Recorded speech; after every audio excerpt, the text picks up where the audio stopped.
Zee 24 तास एक पाऊल पुढे। आषाढी एकादशी निमित्त मध्यरात्री मुख्यमंत्री पृथ्वीराज चव्हाणांनी सपत्नीक विठ्ठल रुक्मिणीची महापूजा केली।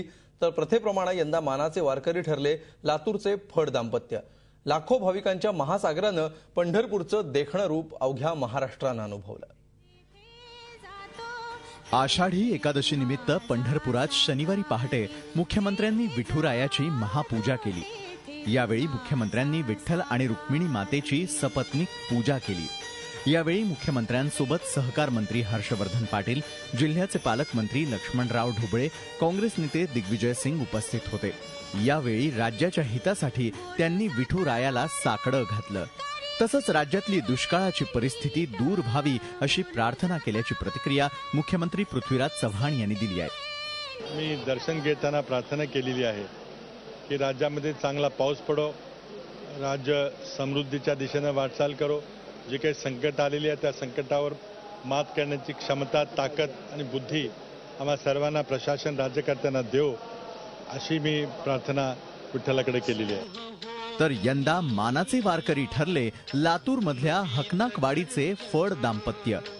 मुरलीधर फड आणि दीपाली फड यांना मुख्यमंत्र्यांसह पूजा करण्याचा मान मिळाला। मुरलीधर फड हे उच्च शिक्षित वारकरी आहेत। त्यांच्या घराण्याला 50 वर्षांची वारकरी परंपरा आहे। माझं घर सगळं माळकऱ्याचं आहे। 50 वर्षापासून वडील वारी करतात। आता तर थकल्यामुळं 3 वर्ष झालं मी आला।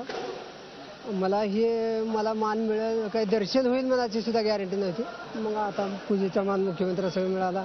आईवडिलाच माझ्या काही तर पुण्य मान नव्हतं। कित्येक दिवस पायी प्रवास करत पंढरपुरात दाखल झालेल्या वारकऱ्यांसाठी आषाढी एकादशीचा दिवस निश्चितच परमोच्च आनंदाचा दिवस असतो। कारण इतक्या दिवसांच्या प्रवासाचा आलेला शिणवटा विठ्ठलाच्या दर्शनानं दूर होतो। त्यामुळे या दिवशी पंढरपुरात भक्तीचा जणू महासागर लोटलेला असतो। वैष्णवांच्या मेळ्यानं चंद्रभागेचं वाळवंट अगदी फुलून गेलेलं पाहणं हे केवळ अप्रतिमच म्हणावं लागेल।